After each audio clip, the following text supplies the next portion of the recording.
Software engineer, doctor, మీలాగా lecturer అయ్యి అంత తెలివితేటలు నాకులే. నా మ్యాటర్ ఇంతే. ఏం చేసేది చెప్పు నాన్న.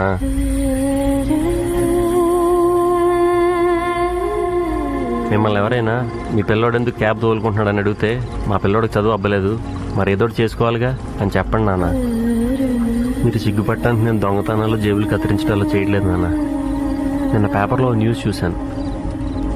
ఈ పిల్లలు ఎలా ఉండాలని ఆశిస్తున్నారని పేరెంట్స్ని క్వశ్చన్ అడిగితే 78% మంది కెనడాలో, 70% మంది యూకేలో ఆనందంగా ఉండాలని అన్నారంట. లైఫ్లో సెటిల్ అవ్వాలి, డబ్బు బాగా సంపాదించాలి మాత్రం మన దేశంలో పేరెంట్స్ అన్నారంట. అసలు మీరంతా సంపాదనలో ఆనందం చూస్తున్నారు కానీ డబ్బు సంపాదనకి ఆనందానికి సంబంధం ఏడుంది నాన్న. సరే, ఒకవేళ సంపాదనలోనే ఆనందం ఉంటే లక్షలు లక్షలు సంపాదించే డాక్టర్లు, సాఫ్ట్వేర్ ఇంజనీర్లు డిప్రెషన్లకు గురై ఎందుకు నాన్న సూసైడ్లు చేసుకుంటున్నారు?